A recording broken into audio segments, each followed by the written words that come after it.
Hai, welcome to my channel di Tri Fun Trick, Fun Learning with Tri.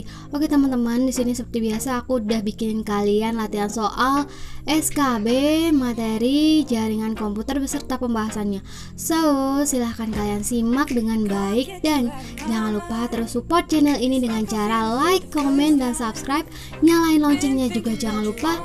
Dan jika dirasa bermanfaat juga kalian boleh share ke teman-teman kalian. Langsung aja kita akan bahas soalnya.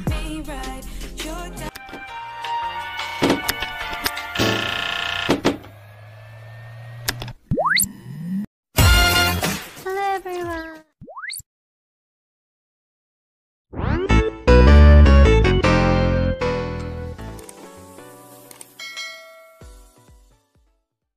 Soal nomor 1. Apa urutan warna ketiga di kedua sisi pada pengkabelan secara crossover? A. Biru-biru, B. Hijau-orange, C. Putih-hijau putih-orange, D. Coklat-coklat. Jawabannya adalah yang C. Putih-hijau putih-orange. Urutan warna ketiga di kedua sisi pada pengkabelan secara crossover, ujung pertama itu putih hijau dan ujung kedua putih orange.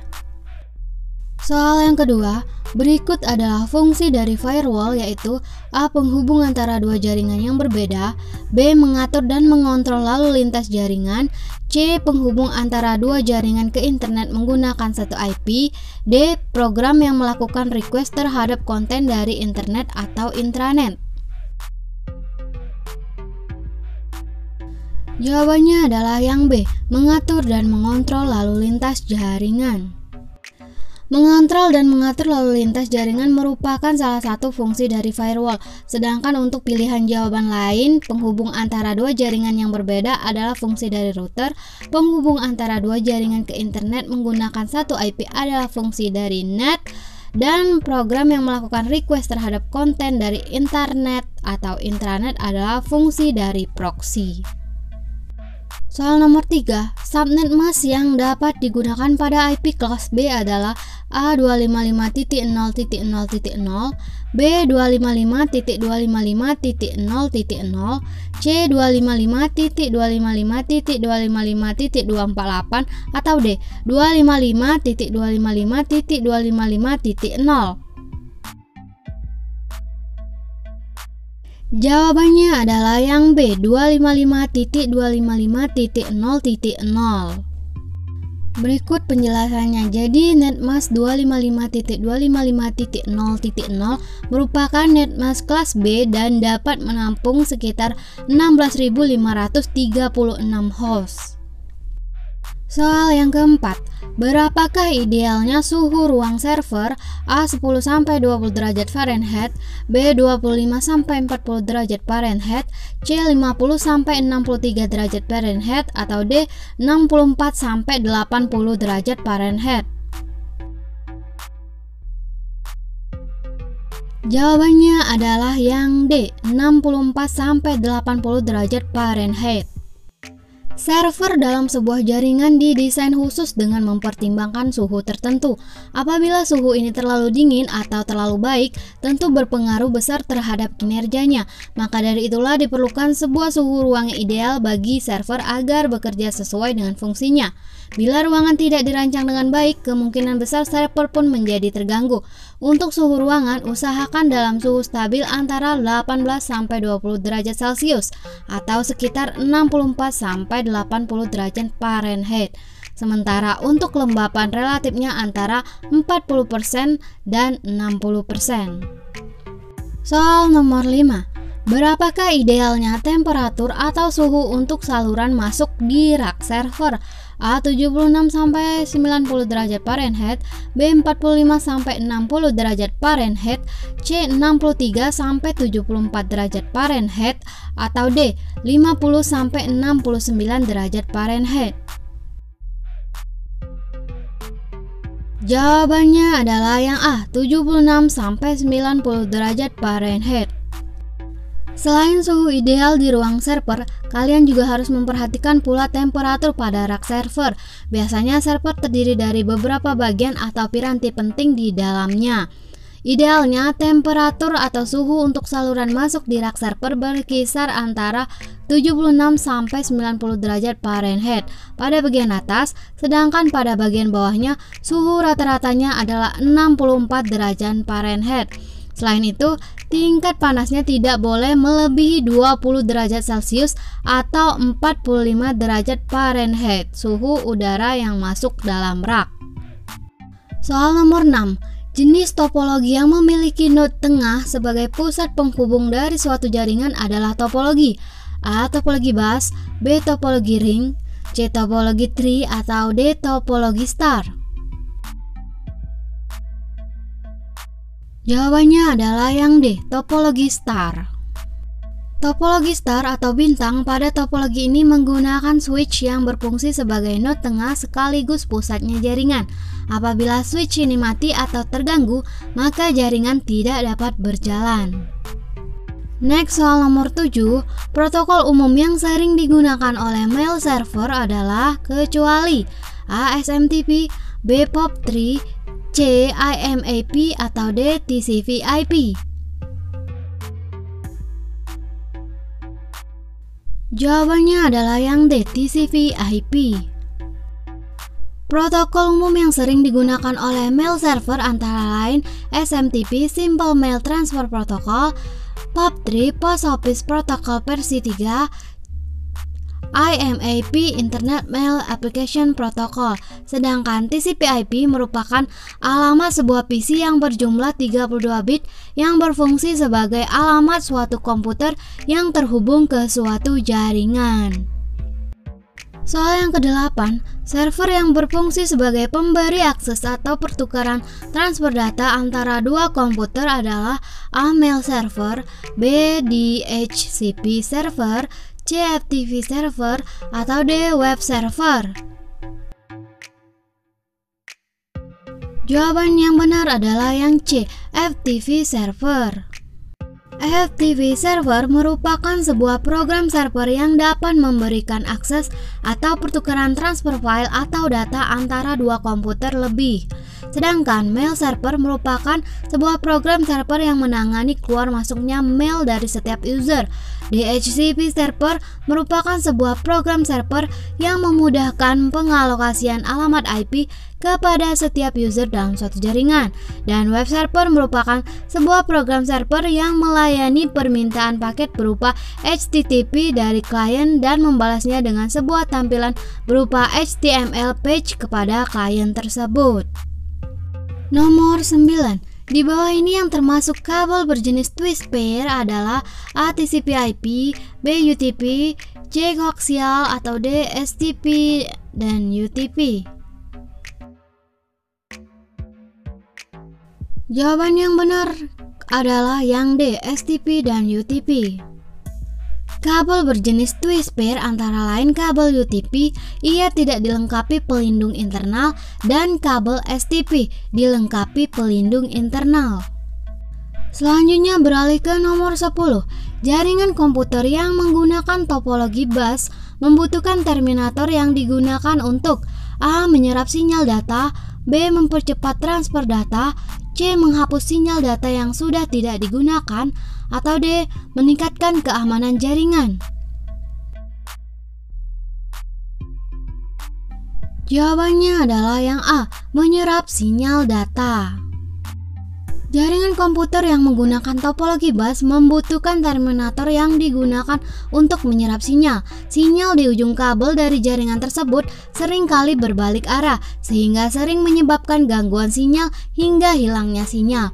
Untuk itu, terminator dipasang di setiap ujung kabel guna menyerap sinyal supaya tidak berbalik arah. Selanjutnya soal nomor 11.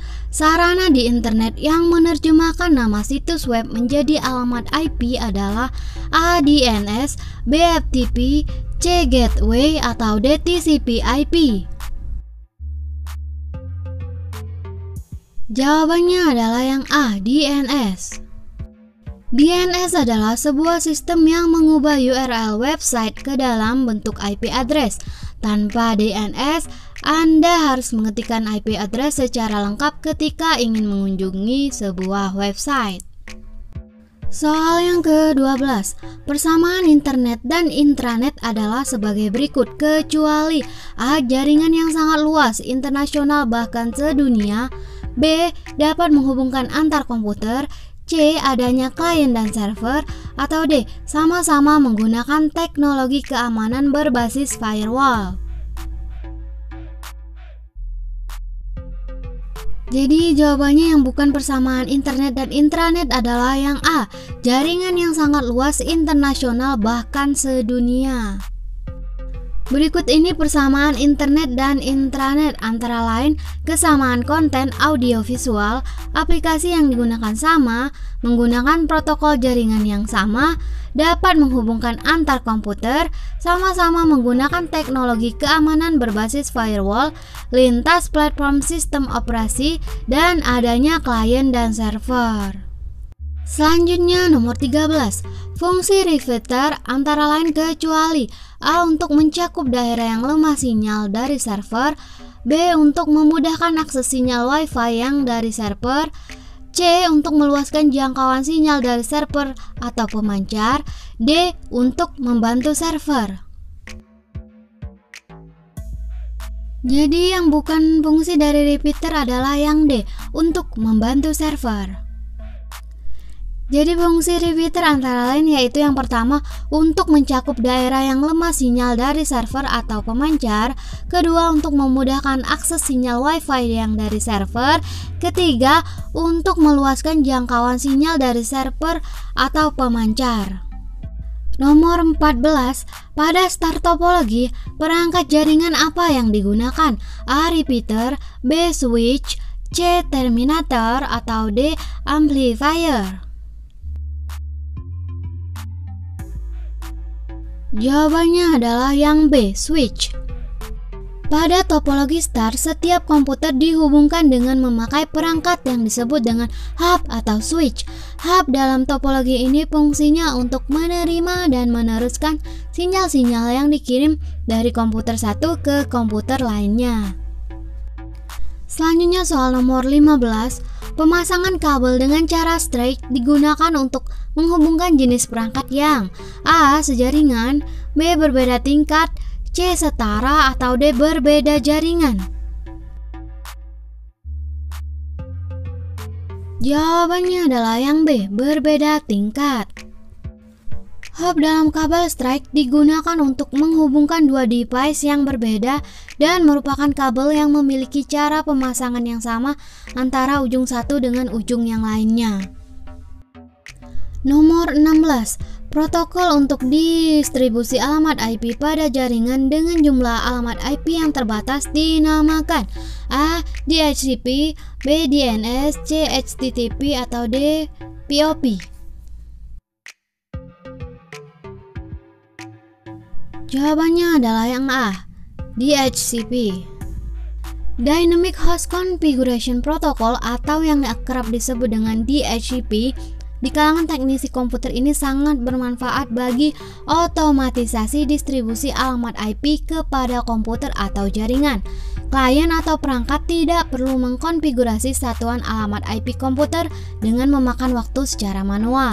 DHCP adalah layanan yang secara otomatis memberikan nomor IP kepada komputer yang memintanya. Beralih ke soal nomor 17. Pernyataan yang salah mengenai kabel koaksial adalah A. Panjang kabel maksimal yang diizinkan yaitu 700 meter, B. Kecepatan dan keluaran 10-100 MB per second, C. Biaya rata-rata per node murah, atau D. Media dan ukuran konektor medium. Jadi pernyataan yang salah adalah yang A. Panjang kabel maksimal yang diizinkan yaitu 700 meter. Berikut karakteristik dari kabel koaksial antara lain kecepatan dan keluaran 10-100 MB per second, biaya rata-rata per node murah, media dan ukuran konektor medium, dan panjang kabel maksimal yang diizinkan yaitu 500 meter atau medium. Selanjutnya soal nomor 18. Satuan informasi terkecil yang dikenal dalam komunikasi data adalah A. Byte, B. Bit, C. Label, atau D. Segment. Jawabannya adalah yang B, bit.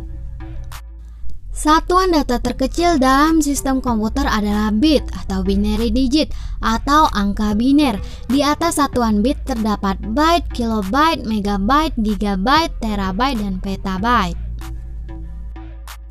Nomor 19. Suatu model jaringan di mana komputer yang terhubung terdiri dari host komputer utama dan terminal komputer yang terhubung dengan komputer host dinamakan A. Jaringan komputer, B. Sistem terdistribusi, C. Host, atau D. Workstation. Jawabannya adalah B. Sistem terdistribusi. Sistem terdistribusi merupakan sekumpulan komputer mandiri yang terhubung ke dalam suatu jaringan, di mana bagi user terlihat sebagai satu komputer atau kesatuan. Sistem terdistribusi ini berjalan di atas jaringan komputer, atau dengan kata lain, salah satu layanan dari jaringan komputer adalah sistem terdistribusi.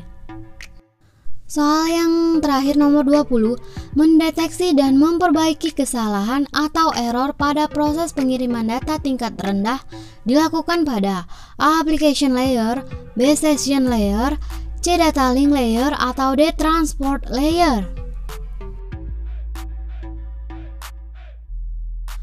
Oke, jawabannya adalah yang C ya, data link layer. Dalam proses transmisi data yang terjadi, data link layer merupakan layer ke-6 bagi transmitter atau pengirim data dan merupakan layer kedua bagi receiver atau mereka yang menerima data. Berikut ini adalah beberapa fungsi dari lapisan atau data link layer. Yang pertama, melakukan proses grouping secara logik. Kedua, menyediakan akses ke dalam media menggunakan MAC address. Ketiga, mendeteksi kesalahan pengiriman dan penerimaan paket data dan melakukan proses pengkoreksian. Keempat, menggabungkan paket data ke dalam byte dan menggabungkan byte ke dalam frame. Ya, itulah tadi 20 soal latihan SKB tentang jaringan komputer. Semoga bermanfaat ya. Well, sekian dulu video pembelajaran kita kali ini. Jika kalian suka, silakan di like, di komen, dan jangan lupa di subscribe juga biar nggak ketinggalan materi pembelajaran selanjutnya. Oke ya, see you in my next video. Bye.